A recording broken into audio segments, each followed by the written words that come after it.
Hi, I'm Scott Helmers, president of Spotlight Playhouse, and I'd like to welcome you to Spotlight on New Works. We're very excited to bring you this series of staged readings based on new plays by New England playwrights. We hope you'll enjoy what you are about to hear and see, and if you do and you're able to support us, please visit spotlightplayhouse.org. You'll find a donate link right on the main page, or click Support Us at the top of the page, and you'll find other ways to contribute to the work that we do at Spotlight Playhouse. Thank you again. I hope you enjoy this reading.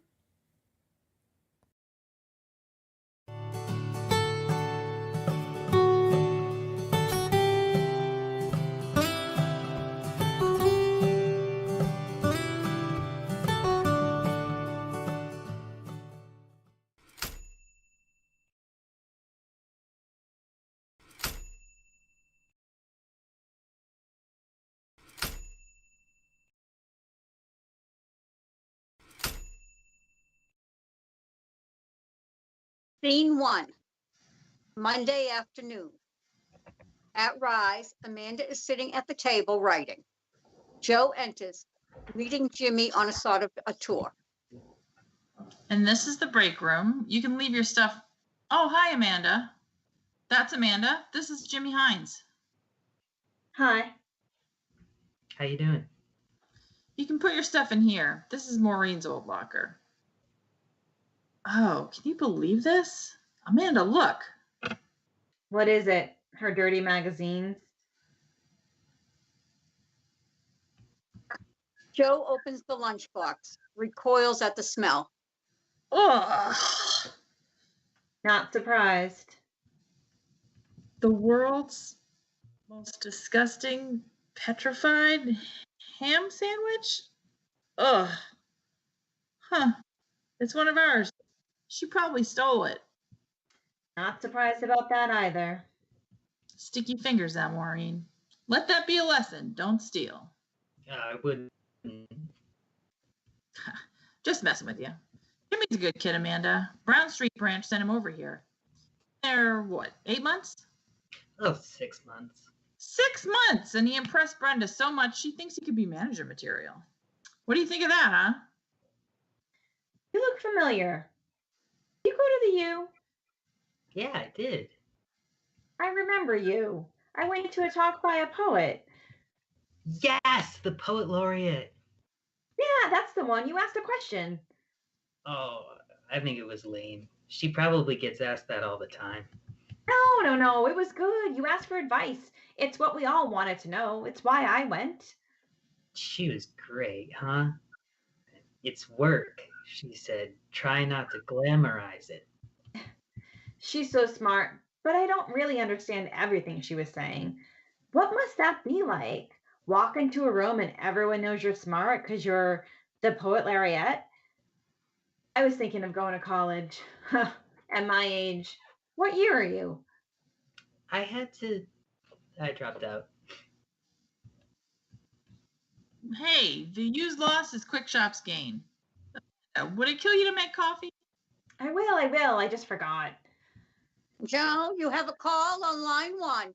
Joe, line 1.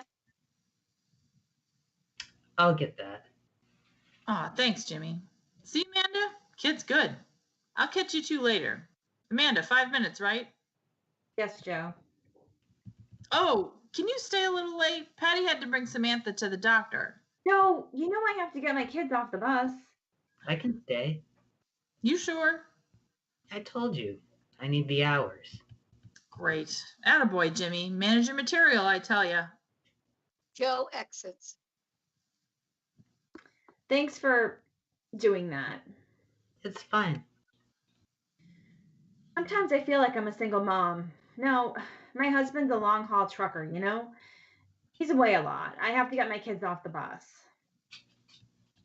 How old? Your kids, I mean. 8, 9, and 10. Wow. Yeah, call me Fertile Myrtle. The third one almost put me over the edge. It makes the other two seem like we had a cat. Must be nice. Yeah, it is. I complain, but yeah, it is. They are exhausting, very fresh sometimes, but I wouldn't change a thing. Well, it would be nice if I saw my husband more than once in a blue moon, but you can't fight with someone you never see, right? Okay, 2 hours left in my shift. Go home, get the monkeys off the bus, feed the monkeys, make the monkeys do their homework, which would be easier if they were actual monkeys. Put the monkeys to bed, and then my other shift starts, the laundry, the cleaning. Stop me when it seems like I'm bragging about my glamorous life, okay? What are you writing? This? Oh, I write poems. I try to write poems. That's cool. Me too. Really? I got a poem published in the paper when I was in high school. That's great. Congratulations. It was about my husband. We were high school sweethearts. It's called The Only Man I'll Ever Love. It was supposed to be a happy poem. Teen Romance magazine liked it. You ever gotten published? Not yet. Maybe we'll start a group. The Quick Shop Poetry People. You like that alliteration? Yeah. So who are your favorites? Huh? Favorite poets? Oh, I don't know. We had to read a lot of weird stuff back in high school. Sylvia, what's her name? Sylvia Plath? I love her. Really? Too dark for me. Well, how about Elizabeth Bishop then? Never heard of her. Or Pablo Neruda? Nope. Audre Lorde? Mary Oliver? Well, and then of course there's Billy Collins. I know Shel Silverstein. To each his own. I mean, it's so subjective, really. You like Sylvia Plath? Yeah, she's great. She's not too sad for you? I like her work. I guess I just didn't. I haven't been through a lot of bad times, you know? I don't have anything sad to write about. Nothing deep, you know? Amanda. Amanda punches her time card. Well, I'll see you around. Good luck, Jimmy. Amanda exits. Scene 2. Monday afternoon. Stage is dark, but for a light. At Rise, Amanda enters carrying many plastic shopping bags. Cell phone is ringing in one of the many bags she is carrying. Don't hang up. Don't hang up. Hello? Yes, this is Amanda Griggs. Oh, okay. No, that's. Thanks for the courtesy call. Usually they just send an email. Honorable mention. So, does this mean you'll publish my poem? Oh, what? Everyone who didn't win the grand prize gets honorable mention? So, everyone who sent you a poem, in other words. Don't take this the wrong way, but that doesn't sound especially honorable to me. No, I don't want to buy the anthology of the great American poems. Look, I'm sure you're busy, but can you tell me why my poem didn't? I mean, what am I doing wrong? I've been at it for a long time, and I keep hitting a wall, you know? Imagery. Yeah, yeah. You mean like the line I wrote about how your cheek is like a skating rink? Oh, well, I was trying to say how smooth it is. Yeah, I can see how that would be confusing. You know what? Never mind. Thanks for calling anyway. Sound of school bus. Driver announcing, bus approaching. Children's happy shouts are heard. Put your brother down. Give that back. Come in here, you two monkeys. I got devil dogs. Scene 3. Tuesday. Break room at Quick Shop. At Rise, Amanda is sweeping. Joe enters. Hi, Amanda. Jesus, what is it with you? I get that you can't seem to remember to make the coffee, but you gotta turn the thing off. Look at that. It's all burned now. Jesus. Sorry, I guess I thought Jimmy would make it. He doesn't come in till 2. Oh, yeah. Okay, look, I gotta get out of here. Finish up in here and then meet me out back, okay? We got the Frito guy coming in a few minutes. And make the coffee, Amanda. Okay. Joe exits. Amanda sweeps broom under the locker and pushes a small notebook out. She picks it up and looks through it, more and more amazed by what she sees. Holy crap, Jimmy. You are a poet. I celebrate myself and sing myself.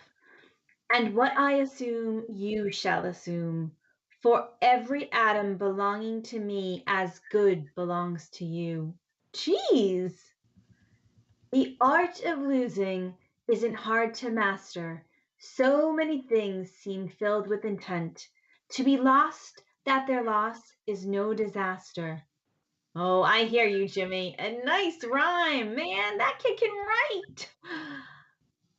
The trouble with poetry is that it encourages the writing of more poetry. And how will it ever end unless the day finally arrives when we have compared everything in the world to everything else in the world? Exactly. This kid, oh my God, this is just what I needed. Amanda! Amanda shoves Jimmy's notebook into her purse in her locker. Coming, Joe. Amanda exits. Scene 4, Wednesday, break room of Quick Shop. At Rise, Joe and Jimmy are sitting at the table. 7 hours in a room full of lawyers? I'd want to die. It's done. The house is sold, mortgage, back taxes, and all that stuff taken care of. And I'm officially Becca's guardian. Thanks for giving me the day off. I'll make the time up. I know you will. I'm glad to help, Jimmy. I feel bad what you've been going through. It's more than I can imagine. Oh, thanks. Now I gotta find us a decent apartment. We can't crash in our grandma's basement forever. Got any leads? I might know somebody who has a rental. We're looking at a place tonight, as soon as Becca gets home from basketball practice. Oh, time to clock in. Go ahead. We can do better than that flip phone, huh? Brenda over at Brown Street and I put in for the promotion for you, Jimmy. What? Oh, Joe, thanks so much, man. I'm going over this morning to push all the paperwork through. Full benefits for you and your dependents. My sister. Yep. It's going to be okay, Jimmy. Amanda enters and starts at the sight of Jimmy and the warmth of the moment. Oh, hey, Amanda. Oh, thanks for this coffee cake and for making the coffee. I got to admit, I was shocked. Yeah, sure. No big deal. Well, I'm clocking in. Did anybody see a notebook around here? Notebook. What kind of notebook? It's just a black notebook. I didn't see your notebook. Could have sworn I left it here. I'll look again at home. Better get out there, Jimmy. It's just you on register and Patty on stock. Gonna be a busy one. There's a convention across the street at the Holiday Inn. Got it. See ya. Jimmy punches his time card and exits. Such a good kid. Well, I'm heading over to corporate for a meeting. Jimmy's getting that assistant manager position. Really? Well, you didn't want it. Patty's too unreliable. I still don't see why you're not ambitious, Amanda. Ugh, you sound like my father. I have ambitions, or I might not know what I want to do, but I know what I don't want to do, and that's be the assistant manager of the Quick Shop. You really think you're going to be a writer? So the day I got published was one of the best days of my life. People were coming up to me at school and giving me compliments, and they made an announcement on the loudspeaker. I want to feel that way again. I'm sure you will, Amanda. I mean, you keep at it. And when you get published, we can have a reading right here in the store. Sell your book at the register. Go for it, Amanda. People got to be happy. Oh, thanks again for that cake. I got to say, in 3 years, you have not, 1, made coffee. I have 2. And 2, made coffee cake. I don't know what's up with you, but I'm not complaining about the new Amanda. Is there a law that says I can't just spontaneously make a coffee cake and bring it to work? No. No. In fact, I think there is a law that says once you bring in this particular cake to share with your friends at the quick shop, you must continually do so. Hey, look around for that notebook of his, will you, before you clock out? Yeah, will do. Bye, Joe. Joe exits into the store. Scene 5, Tuesday. Amanda's home. Dark, but for a light on Amanda. Amanda types on a laptop, consulting Jimmy's notebook, speaking as she types. And how will it ever end? And there is nothing left to do but quietly close our notebooks and sit with our hands folded on our desks. Jimmy, man, you are funny. Submit. Lose something every day, except the fluster of lost door keys, the hour badly spent. The art of losing isn't hard to master. Oh, poems.com. Dear Mrs. Griggs, regret to inform you, blatant case of plagiarism? You are hereby blocked from submitting work to poems.com? Oh no, no. And I am a smiling woman. I am only 30 and I like the cat. I have 9 times to die. I know that one. Hey Siri, who wrote the poem And I Am a Smiling Woman? Okay. Sylvia Plath wrote Lady Lazarus. Oh my God, he stole this. Jimmy, oh no. But hey Siri, who wrote the poem The Trouble with Poetry? Okay. I found this on the web. Billy Collins wrote The Trouble with Poetry. Oh no. Hey Siri, who wrote the poem The Art of Losing? Okay. Elizabeth Bishop wrote One Art. Oh no, maybe they're not all stolen. Hey Siri, who wrote the poem Veritable Ocean? Okay. Wallace Stevens wrote The Idea of Order at Key West. Damn it.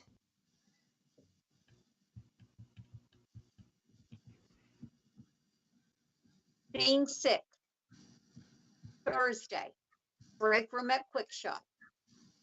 At Rise, Amanda walks into the break room, hurriedly slips Jimmy's notebook under the lockers where she found it. Joe and Jimmy enter.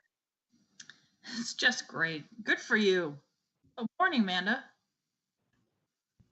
Thanks, Joe. It's really nice neighborhood over by the park, and Becca won't have to change schools. Oh, I'll make coffee. Great. Let me know when it's ready. I got to sign for the Pepsi order. Joe exits. How are you, Amanda? I'm fine. Why? Nothing, just asking. Oh, you're a really big poet, huh? I like poetry. Yeah? You like Billy Collins? He's hilarious. Yeah, so unpretentious, but he's not a lightweight, not like his critics say. Whatever. How about Walt Whitman? Oh, Captain, my Captain. Yes. Singing to myself? Song of Myself? Yeah, that's another one of his most famous ones. Really groundbreaking with the rhythms. And Elizabeth Bishop? Yes. Which of hers do you like? I love The Fish and The Waiting Room. I'm a big fan of One Art myself. Yes, that one I copied down too. Huh? In my notebook. You know, the notebook I lost? So you copy other people's poetry? To study the structures and the rhythms, to put myself as much into the shoes of the greats as I can. It's an exercise I picked up in school, in my creative writing class. I really missed that class, and I missed that notebook. I guess I'll have to buy another one and start over. Why don't you just look them up on the internet when you want to read them? Mm, Hand to heart. Huh? Nothing like writing each word, hand to heart. Hey, look! Is that your notebook? Yes! How? Oh, thanks. Can't believe I didn't see it. Joe enters. I smell coffee. Look, Amanda found my notebook. Where was it? Both look at Amanda. She points. Did you tell her? You hear, Amanda? It's official. Meet our assistant manager. Yes, sir. Everything's going to turn out okay, Jimmy. Congratulations. Hey, I'll see you two. Have a good one. Joe exits. Congratulations. Thanks. Your parents must be happy, huh? They would have been. Oh, Jimmy, what happened? Car crash. A distracted driver hit them head on. You probably read about it over in Westfield. Oh my God. Last year? Yeah, 8 months ago. You have other family? My grandma, but she's not doing so well. My little sister Becca, she's 15. Oh, Jimmy. Hey, I got a plan. Don't feel sorry for me. Of course I mean, job, check. Sold the house and figured out all the legal crap. Check. Becca's guardian. Check. This promotion. Benefits. I'm going to sock away enough money. In 3 years, Becca will be off to college. What about you? I want to get her through first. I don't need a degree to write. Walt Whitman quit school at 11.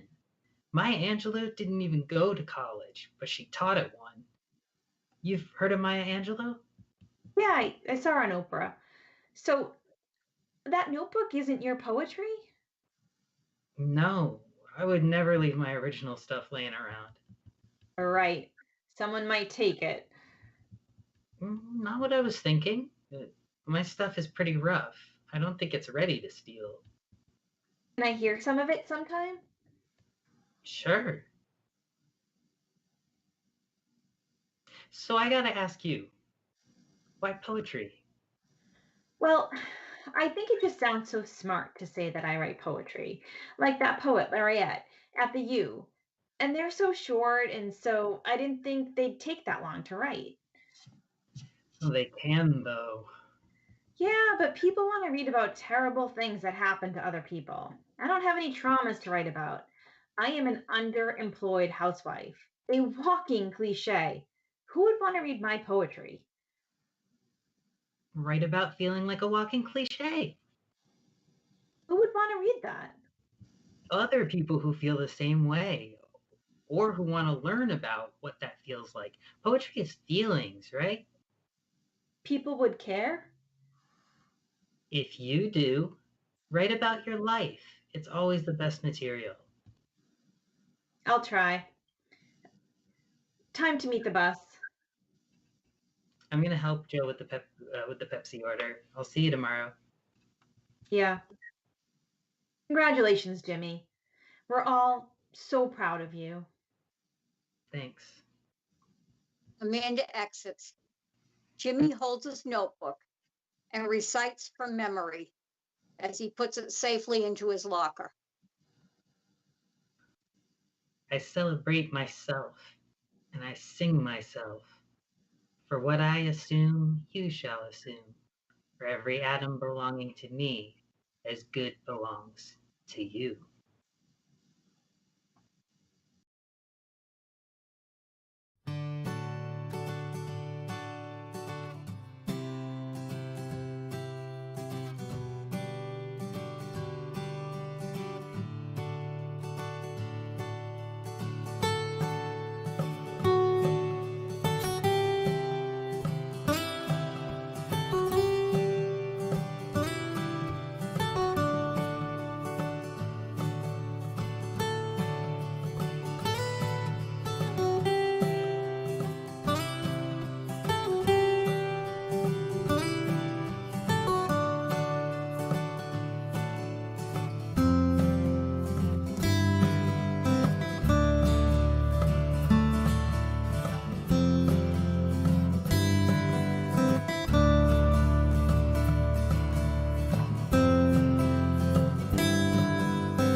Hello. I'd like to welcome everyone to the talkback portion of tonight's performance. We have with us Martha Douglas-Osmundson, and she's the author of Dayjob, which we just watched.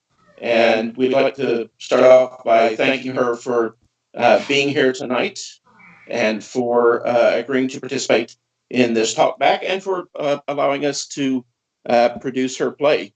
Welcome, Martha. Hi, everyone. Thank you. Thank you for coming. And thank you for performing and directing. It was a pleasure.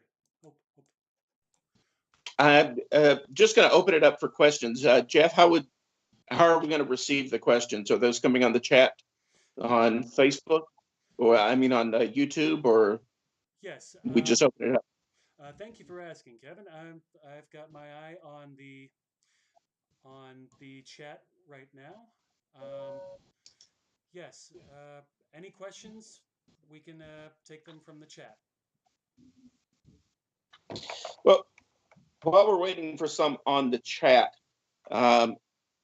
there's one that I always like to ask when I get a chance to work with a playwright, and it concerns the relationship between the actors and the playwright. Do you feel that there's a responsibility that actors have to the playwright? I know we talk a lot about the creative process and what goes into that, but you're also dealing with very creative people who want to put their own spin on things. So what is the interplay between what you do as a playwright and the actors who are bringing those characters to life, sometimes perhaps not in a way that you had intended, or perhaps very dead on? Well, speaking as a playwright, I just the adherence to the script, is very, very important. So I noticed that every word was was mine. I mean, let's face it, that's what I'm listening for, and that it sounded like this cast was great. You sounded exactly, and you looked exactly like what I was imagining when I was writing this. Joe could be, Joe could be a guy, Joe could be a girl. It's. I just loved what you did with saying the words that I wrote. All right, and we have a question from Elaine Rousseau, who asks how you got the idea for this play. Thank you, Elaine. As as happens with a lot of playwrights, probably from a lot of different places. I'm a middle and high school English teacher, and so I regularly instruct my students to avoid traps and scams like poetry.com, which was around for a while. And I got a kind of a perverse kick out of this one guy who his name was David Taub, and he tried to make it his life goal to get rejected from poetry.com. And he couldn't. He would just send them anything, and it would be not only accepted, but he would win a prize.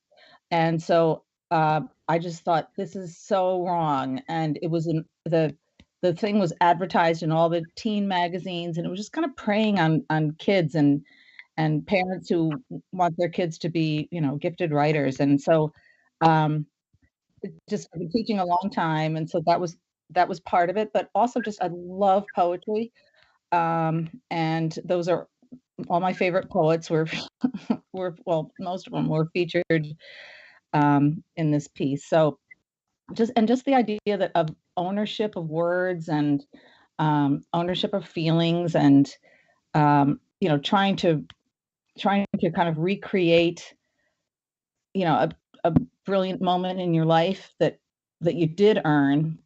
And so I think probably all those things.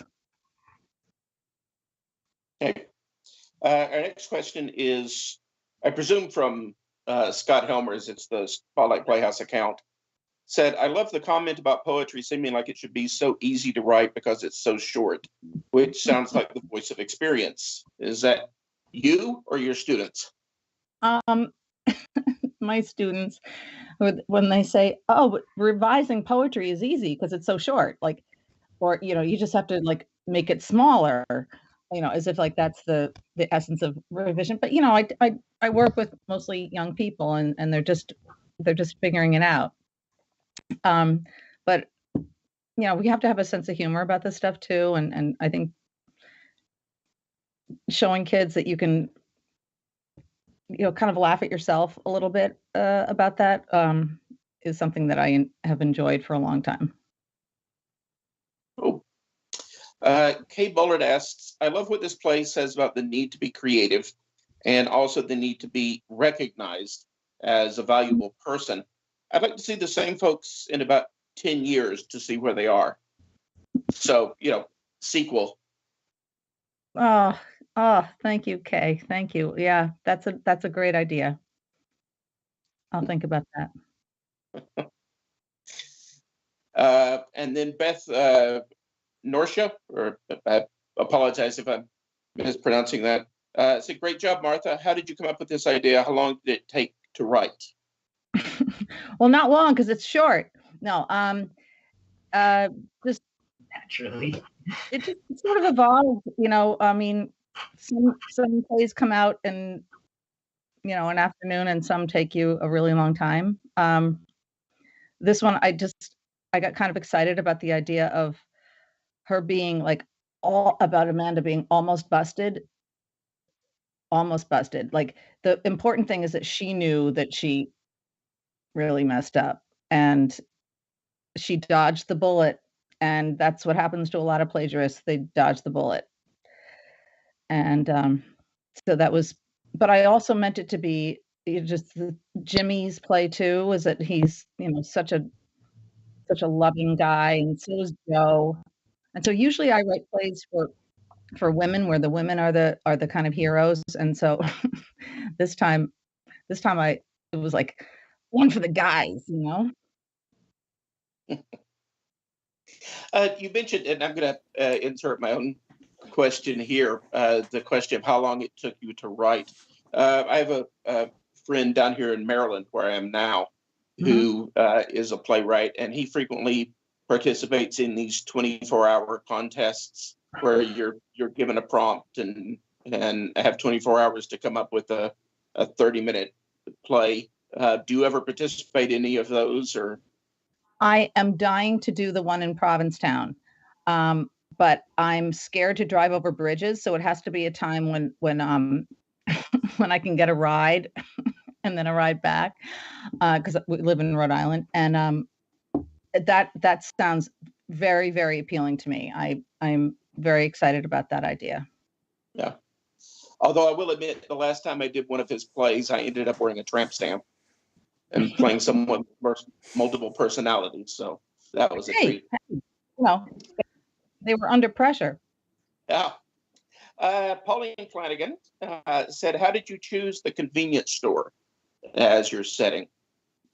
I had a student at the time who was spending a lot of time, just because it was convenient to her. She spent a lot of time in the Pick and Pay, and so I just was very drawn to that name, Pick and like N Pay, like cozy kitchen with K's, and she regularly came with stories that were just really endearing and about the folks that she saw. Like, she would stop for a coffee on the way to work or the way to school, and she spoke fondly about the folks there, and I just started kind of putting convenience stores more on my radar, and just kind of hanging out a little bit in them, and just kind of checking out the banter. And plus, I've worked in lots of places that have the break room, and the break room is kind of a classic construct, probably. Yeah. Yeah. Do you think any of the fact that we have Quick Mart spelled with a K or Crystal Burger spelled with a K, is this contributing to to student spelling problems at all in class, or everything starting with a lowercase I? Yeah, that and texting, writing everything with our thumbs, and I'm just as guilty, and it's just habit. We have to read. We have to just read all the time. Yeah. All right. And Scott says, do today's students agree with your hand to heart notion? Are they actually willing to copy things out by hand? They do. I teach at an extraordinary school in Providence, and so it's just full of really great students. But I do it, and so they see me doing it. Like there's commitment, and it doesn't work for everybody. Not everybody is comfortable doing that. But I think a lot of them buy into that. Yeah, I think a lot of the folks I teach have journals, keep journals and write letters, actual letters that they put a stamp on and mail. So I don't think that's lost. Good. And I'd like to applaud you for encouraging them to do that. I taught college for 20 years, most recently at Merrimack College in Massachusetts. And I always told my students, I'd have a lot who came in and took notes for class on their computer, and they were getting the notes down word for word, but they weren't thinking about it as they were doing it. They were just taking dictation. And studies have shown that if you write the notes, you remember them better than typing them, even if you never go back and read them again, because you're having to process them in the moment, decide what's important, and structure the thoughts in your head. Yeah, exactly. I'm a big believer in that. Yeah. We don't have any more questions in the queue. I wanted to ask Harvey and Karen, is there anything that you've been dying to ask? I don't know, how closely did you all work with Martha in preparing this? And I know, you directed this, Jeff. Were you talking with her along the way, or did you just receive the script and go at it cold? That's a great question. We received the script, and we absolutely loved it when we read it, and we were honored to be able to put it up as our first show. And for me, it was sort of a we got the script. I asked the question about Joe, because I really wanted Karen to play Joe. I thought she was perfect for it. Other than that, there wasn't much communication. However, the script read so easily, and the characters felt so real, and it was like this. It's one of those situations where it feels like the script really does the job for you. It really. Their script was just so good. Yeah. Well, on those lines, we have a question for Harvey. So, what thoughts drove your character development? I think being a working class person and knowing how families can be different, how of course, Jimmy has a tragedy happen, lost his parents, and he's got a 15-year-old sister that he's got to take care of now. And he's sending her to college first. And even though he's a very passionate writer, all these sort of setbacks are things that I've experienced, not personally, if not personally, then other people that I know, peers of mine, that have gone through all kinds of setbacks. And so I think having the character has such a great attitude. I really loved playing Jimmy because he's really he's just trying to look on the bright side, and he's just doing what he has to do. And he's keeping and the poetry is just a thing that carries him through it. And I know many songs with lyrics have done that for me. And I used to copy down all my favorite songs by hand to memorize them and it worked. You know, Jimmy was easy to play because he was such a great guy. And yeah, that's how I feel. Oh, thank you, And Harvey. let's put the same question. Go ahead. No, I just want to say thank you, Harvey, because I love Jimmy so much. He's precious. I love him too. Yeah, share that. And I want to put the same question to Karen. I mean, those of us who know her know what a hard-nosed boss she is. A real slave master, task driver. You know. So I thought we just. How did you prepare for the role? I just think it was, reading the script again and again and just getting to know who he really was. And he's someone who, yes, he's a boss, but he also treats his employees like family. And you can see it in the way that he encourages and helps Jimmy, in the way that he gives Amanda a hard time, and like you would a family member. And I think my favorite piece of dialogue that kind of gives you insight into that is when he's giving Amanda a hard time about not having ambition. Then he really listens to her response, and then he's on board with encouraging her writing. Cool. Oh, yes. Thank you, Karen. Yeah, that's Joe. Like you got my play. And like I know Jeff has so much to do with that. And like, yeah, that's exactly what I was going for. Like he's kind of the, a patriarch without being patriarchal. He's the dad. Yeah, I was interested in that role because there was a real difference in the way that Joe treated the two workers in that. Never ever made coffee the whole time you've been working here and everything, and then constantly singing the praises of Charlie. I would have thought Amanda at some point would have resented Charlie to a certain extent, and maybe that's what caused her to try to steal the work or something like that. But you mean Jimmy, right? Thank you, Harvey. What's that? You were calling Jimmy Charlie, Kevin? Oh yeah, was I?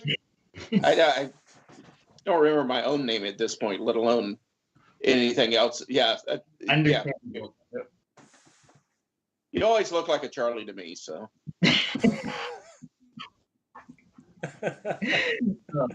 So I will put Charlie. Karen also looks like a Charlie to me, but that's it's a whole different issue.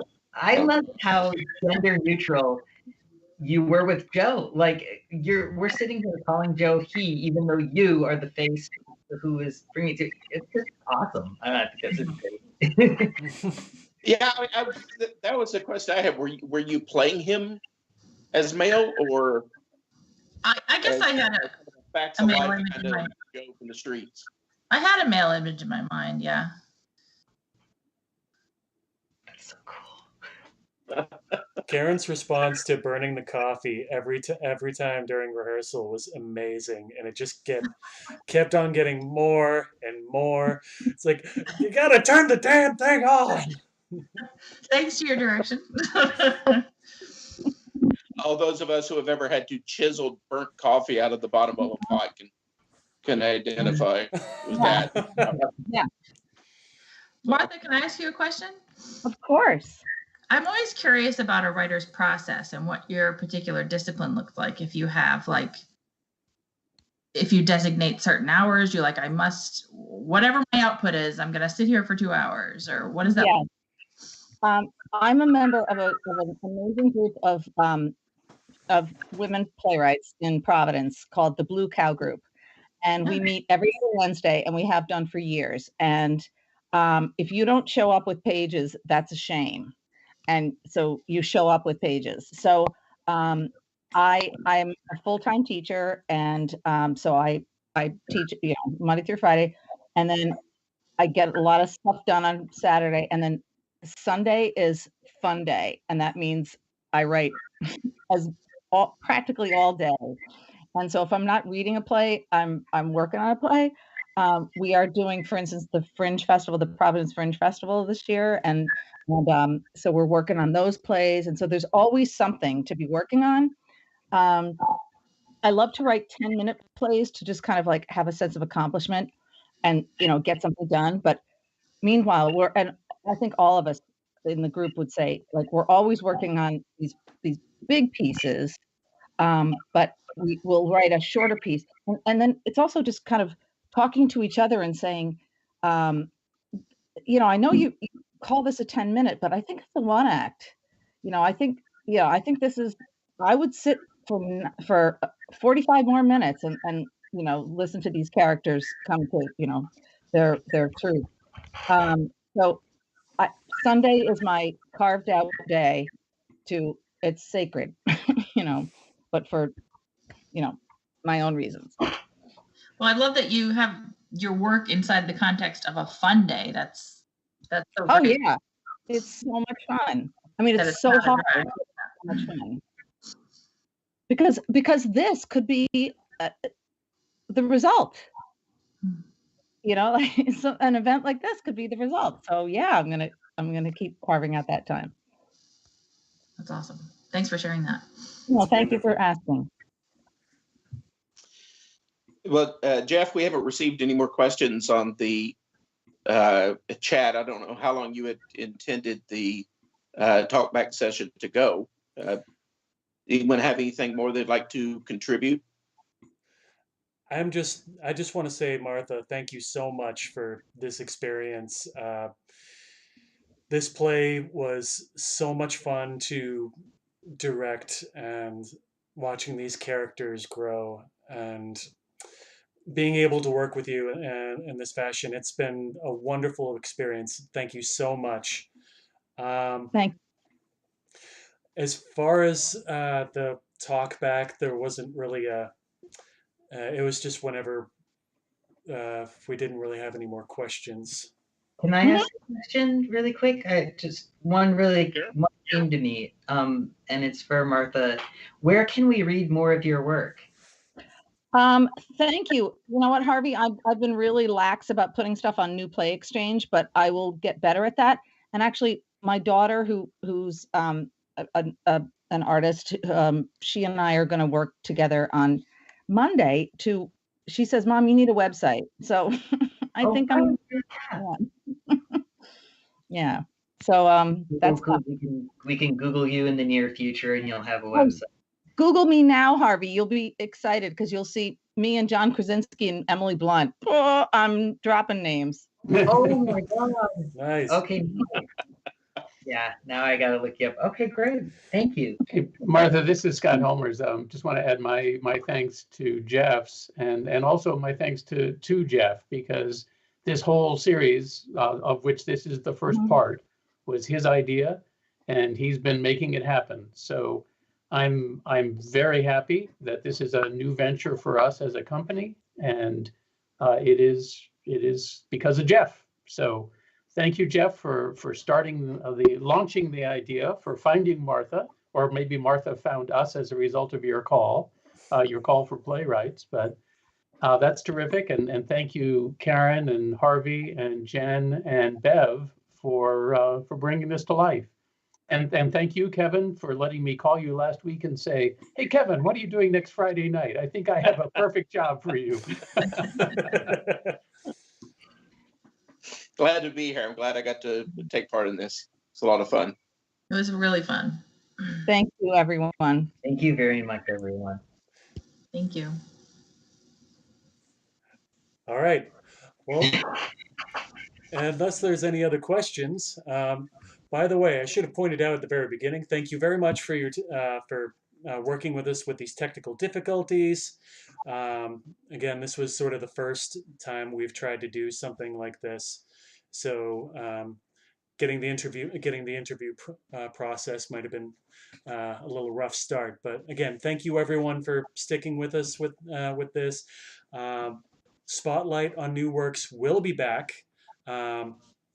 And tell your friends and family to watch this video. It'll remain on the Spotlight Playhouse YouTube page, and we will add we'll add a link in the description for to see more of Martha's work. And thank you very much. And Scott, here's your outro. Take it away. Bye, everybody. Thanks. Thanks again for joining us for Spotlight on New Works. If you're able to do so, we would love to have your financial support or your volunteer help as we produce both this and other stage productions and Zoom stage productions in the coming year. Please visit spotlightplayhouse.org and either click the donate link or click Get Involved and find ways that you can join in the work that we do. Thank you again from Spotlight Playhouse.